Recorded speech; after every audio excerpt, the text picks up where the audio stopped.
ชมมาหับชม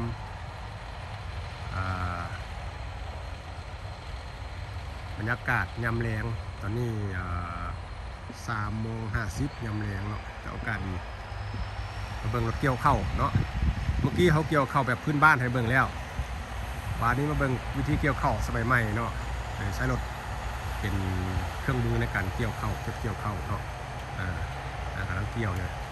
พี่เกี่ยวใช้เวลาเหมือนกว่านี่ใช้รถนี่ประมาณกี่ชั่วโมงหนึ่งถูกป่ะรถ2 คันเนี่ยประมาณ2 ชั่วโมงเนาะอันนี้กี่ไร่นี่โอ้อันนี้8 ไร่นี่ที่เขาเห็นนี่ดูหนึ่งดูหนึ่งคือ8 ไร่8 ไร่เราเกี่ยวเข้า2 คันก็ประมาณ2 ชั่วโมงนี่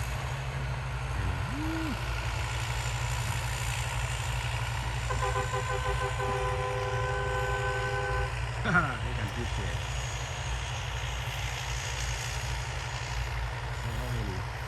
วิธีเกี่ยวเข้าแบบโบราณเนาะหรือเกี่ยวเข้าแบบสมัยใหม่ทั้ง2 วิธีการเลย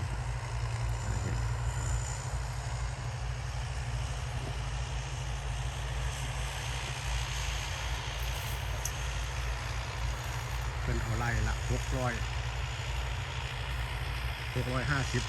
680มันเลยเมื่อกี้ไอ้งวนเพิ่นเจ้าของนาเพิ่นบอกที่ลืมเนาะจ้างเกี่ยวเข้านี่เอาไล่ละ680 650ขอถ้าผิดขออภัยเนาะประมาณนั้นเดี๋ยวหลัก600ละเดี๋ยวจะนำท่านผู้ชมไปเบิ่งใกล้ๆเนาะค่อยๆย่างไปเบิ่งใกล้ๆวิธีเกี่ยวเข้าของรถเกี่ยวเข้าเนาะ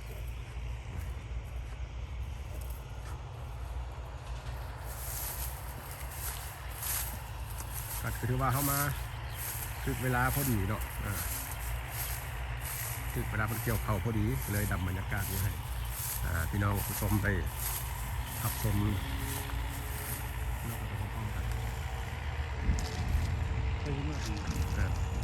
เดี๋ยวสิย่างไปเบิ่ง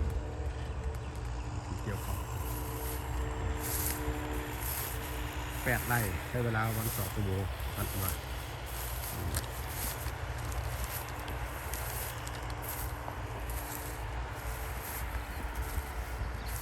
หวังว่าฝนฝั่งฝนเนาะมืดฟ้ามืดฝนมาแล้วคุณเห็นบ่ฝนลงมาก็ถือว่าอากาศร้อนเดี๋ยวมื้อนี้ช่วงที่เขามาท่งนี่อากาศดีอยู่ฟ้าบดอีกเป็นแต่บุญ บรรยากาศกับคักๆถ้ามันร้อนนี่ก็บ่ไหวนี่มื้อหน้านี่จะมาสะป่าหนองนี่ให้ท่านผู้ชมได้รับชมเพราะมีป่าอยู่ครับสะให้เบิ่ง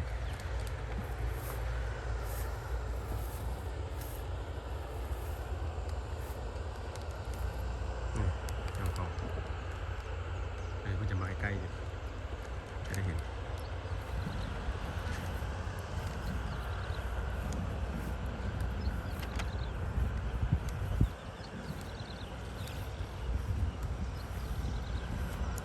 ได้กิน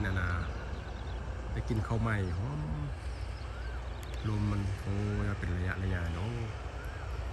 รู้สึกว่าหายใจโล่งขนาด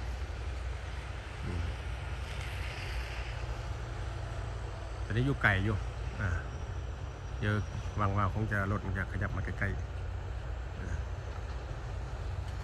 เดี๋ยวมาละเขาจะไปดักอยู่ฝากคุณ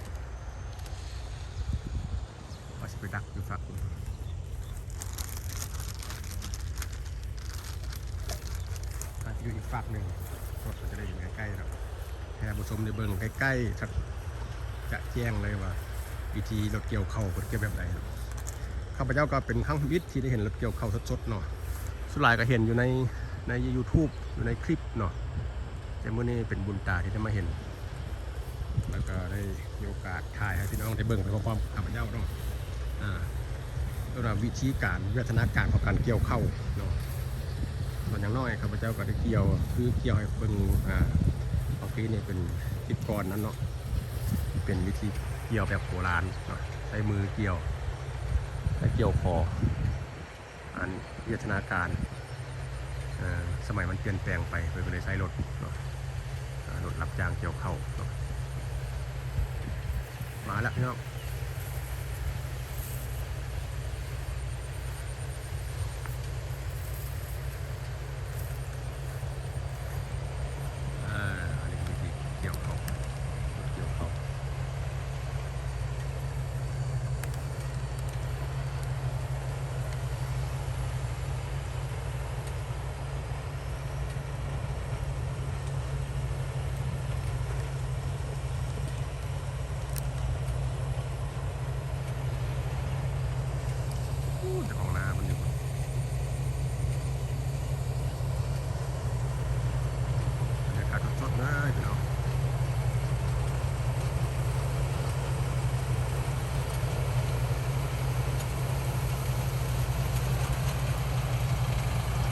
นะทั้ง8 ไร่นี่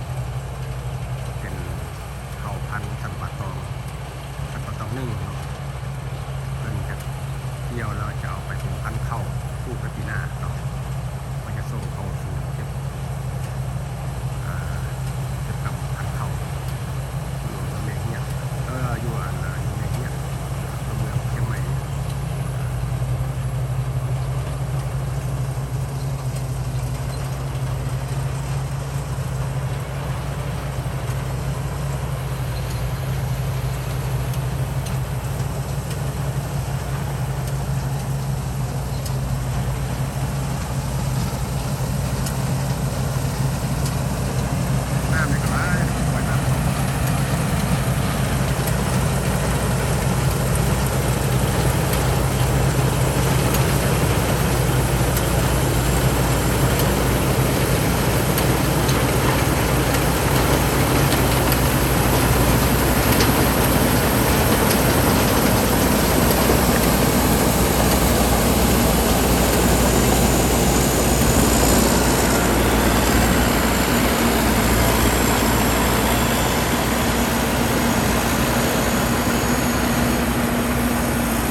เวลามันเกี่ยวปุ๊บ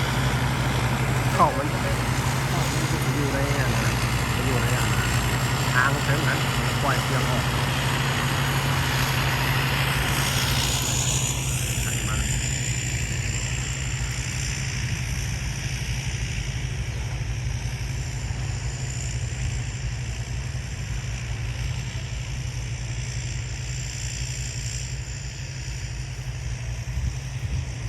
อาจจะเป็นคันที่2ฟังพูดฝนกำลังตกนี่มืดฟ้ามัวดินมากันมันเป็นในอำเภอเมืองเชียงใหม่นั้น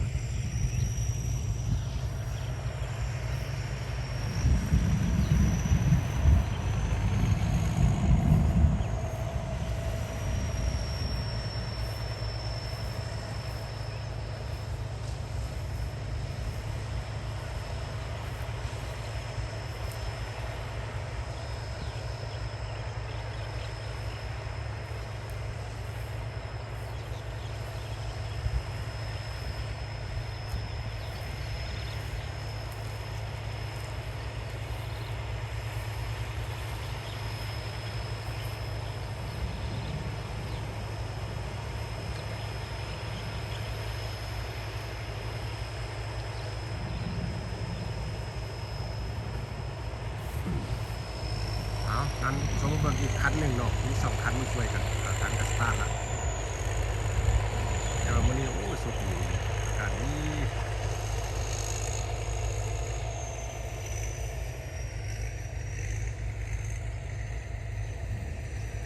วันนี้ก็ผ่านไปประมาณ10 นาทีใช้เวลาของวันประมาณ2 ชั่วโมงประมาณแล้ว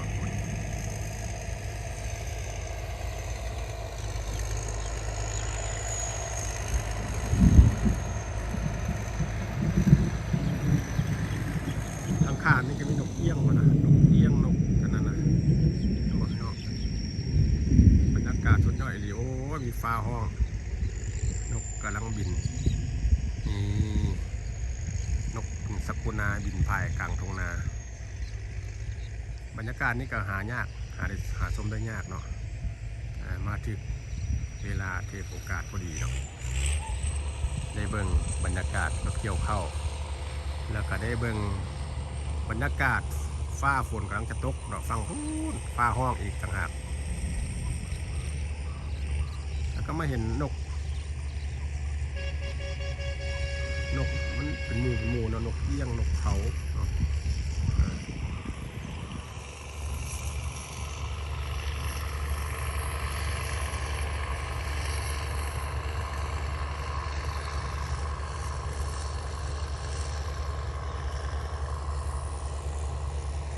กลับมาแล้วรถกำลังกลับมาแล้ว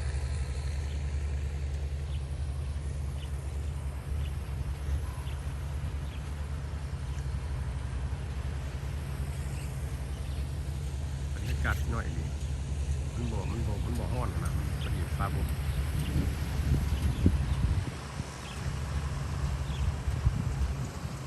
บรรยากาศดีแบบนี้นกก็รู้สึกว่าตื่นเต้นแฮปปี้คือขนองหากินเพิ่นไปเพิ่นมาที่เขาเห็นนกเอี้ยงนกเอี้ยงนี่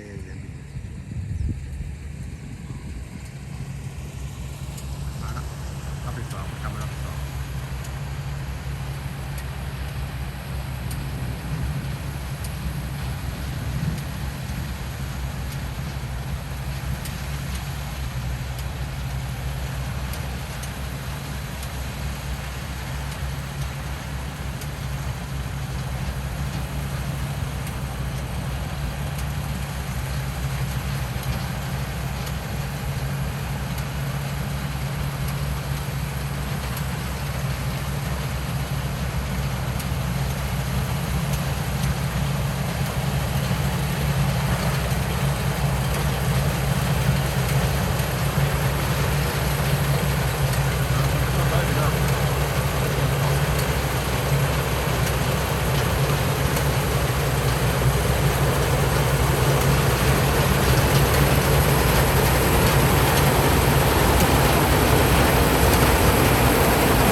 ใส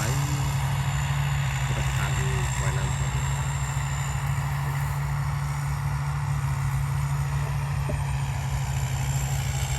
ในน้ำมีป่าในน้ำมีเขาในแม่น้ำมีป่ามาเมื่อบอกเห็นป่าเพราะเมื่อนี้มาเห็นป่าเพราะมันน้ำก็เดี๋ยวมันมาเสือกคือป่ามันกันเลยป่ามันตื่นน้ำเห็นมันเจ้าของนาเนาะ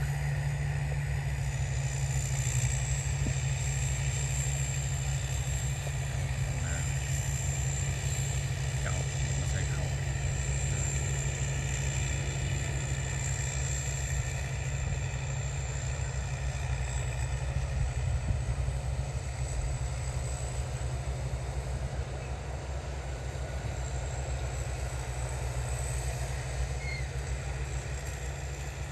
2 คันก็คงจะไหว